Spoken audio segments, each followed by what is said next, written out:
Let me get this straight, okay, right off the bat. I'm not too concerned about what peanut butter is used.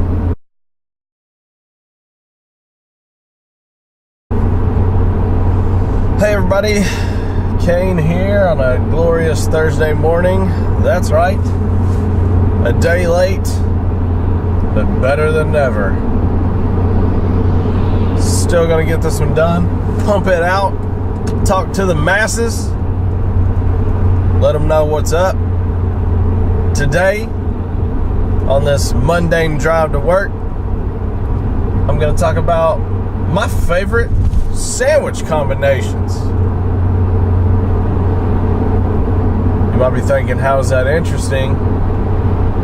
My reply is, it's food, so it's always interesting. We're gonna start off with one of my classics, okay? But with a little bit of a twist. Most people don't know this, but it's awesome. Stay hydrated.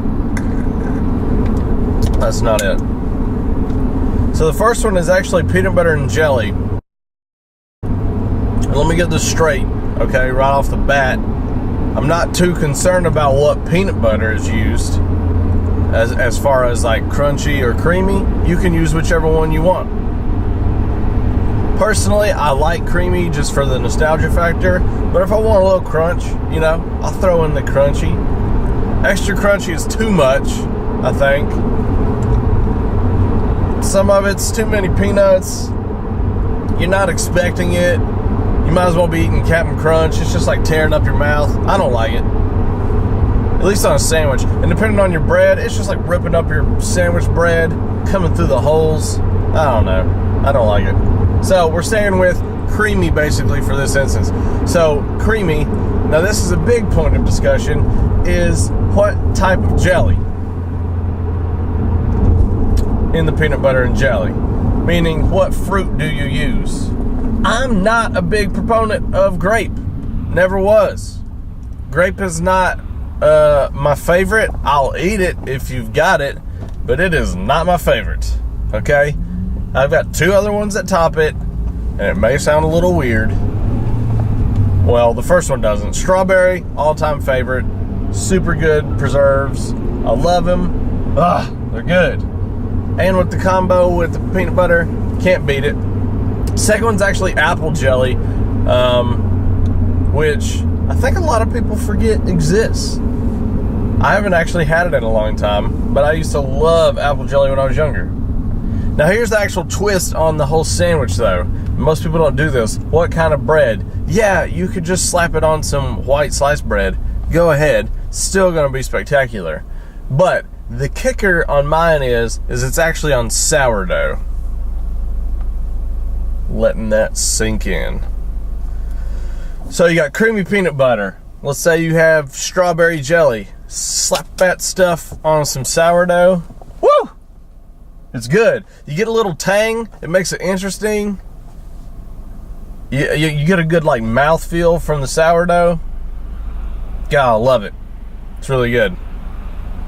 Now these are all going to be like simple sandwich combinations. So like 2-3 ingredients. Nothing like crazy.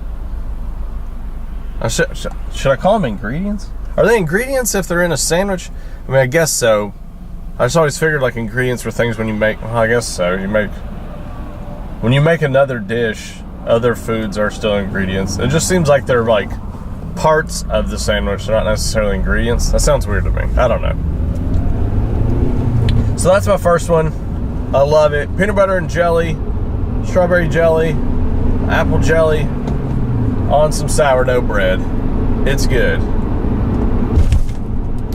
Now, my second one, I used to eat a lot when I was younger. And then whenever I started dating Summer, I didn't eat as much, especially when we started living together. Mainly because she doesn't like one of the ingredients.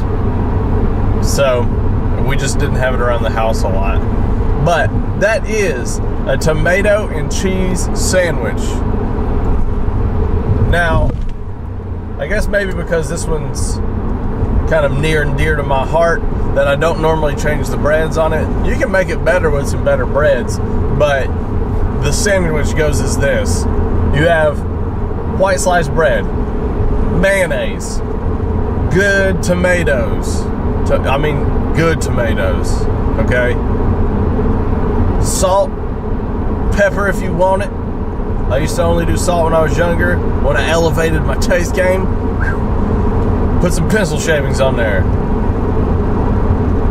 And then cheese. Now, you could buy a really nice cheese. Generally, I'm talking cheddar for this, a yellow cheddar.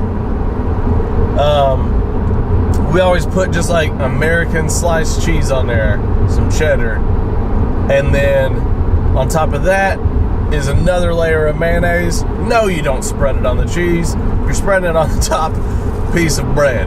And then you just close that mug up. Now, an important piece to eating this sandwich is you need to cut it diagonally from corner to corner. The secret to that is, one, presentation. You know, really sets it off. Two, I think it holds the tomatoes in there a little bit better. You get a little bit more grip on the edges with the crust.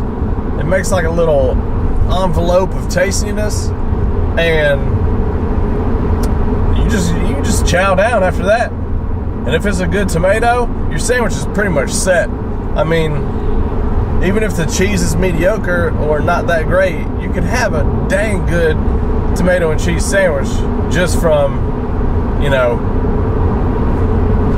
setting it right. I mean, getting the right tomatoes is all what it's about. You can get them locally. Where I'm at, I could probably drive down the street and find somebody selling tomatoes. That may not be the same where you're living, but, you know, get as fresh ingredients as you can.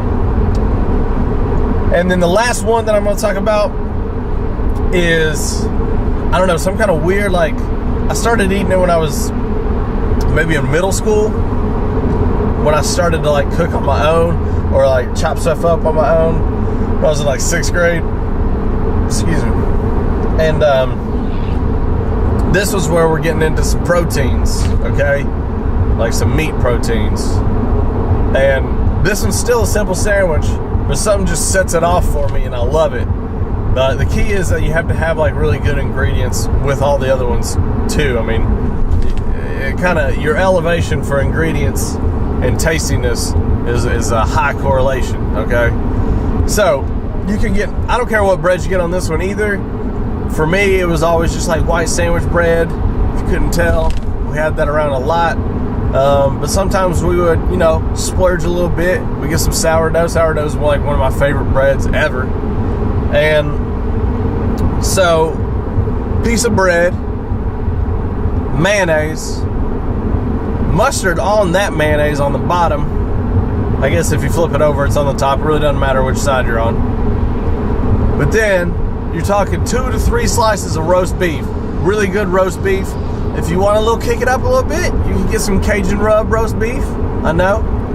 It's tasty. You get the tasty bits on the edges. Spice it up. It's getting spicy. But after that, okay, you have thinly sliced red onions or white onions or Vidalia onions, whichever onion that you prefer. For me, I love Vidalias or reds.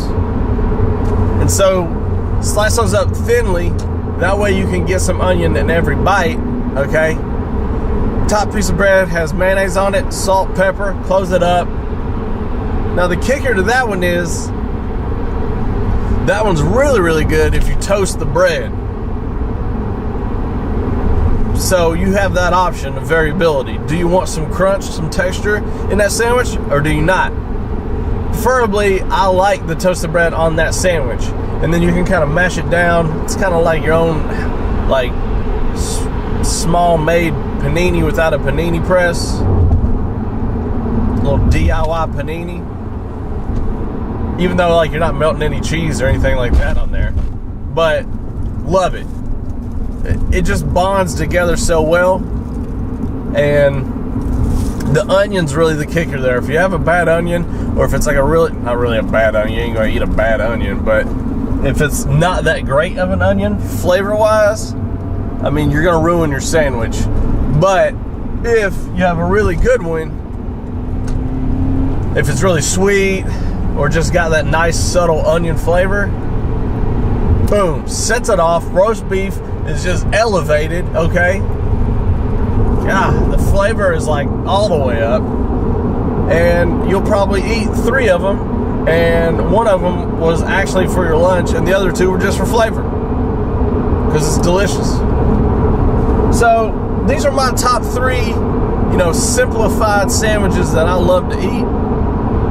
Love to hear what y'all love to eat, sandwich-wise. If you like this conversation, you know what to do. I ain't gonna tell you. And I'm about to get to work and put in some. You know what I mean? Hey, have a good day.